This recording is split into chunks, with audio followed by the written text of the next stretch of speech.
Shortly afterwards, Tupai appears and says that he saw Kumbang and his gang go to the river to take over the alligator's territory.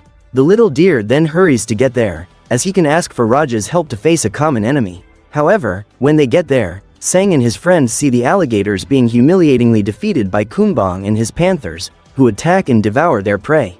Raja challenges the leader of the panthers to a fight in the lake, and the winner will be the new owner of the territory. Confident in his ability, Kumbang accepts, but as he enters the water, the crocodile jumps on his back and bites his neck, taking him to the bottom of the lake. Raja is about to defeat his opponent underwater, but Kumbang uses his claws again and gouges out the crocodile's eyes.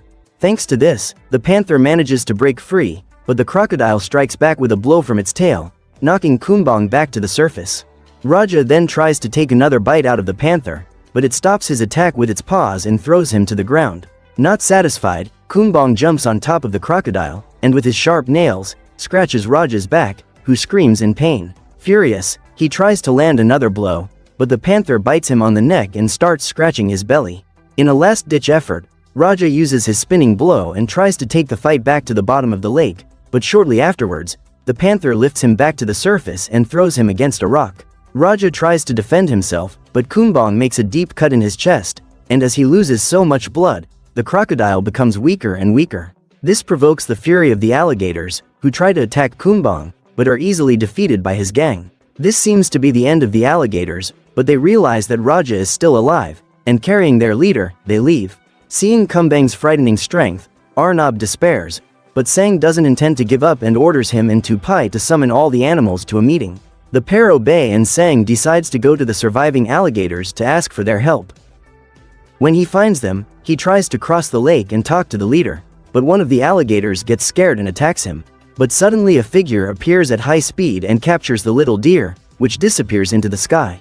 Meanwhile, the animals gather and wait for Sang, but there is no sign of him anywhere. The animals begin to wonder if he is really going to help them, until Sang appears from the sky alongside Prakasa. The whole gang is frightened at the sight of the great eagle, but Sang explains that he has come to face Kumbang and the panther gang, alongside the forest animals. Although the chances are slim, the deer says that this is the animal's home, so they must defend it at all costs. These words resound throughout the forest, and the animals begin to see a leader in Sang, just as his mother was in the past. So they all agree to fight for the forest, and the deer begin to put together a plan of attack. Far away, Kumbang gets together with his panthers and tells them that tonight, they will all enjoy a feast, devouring all the animals in the area. As soon as the moon rises in the sky, the pack sets off to find their prey, only to find the forest apparently empty. After walking a little further, they find Arnab, around a campfire.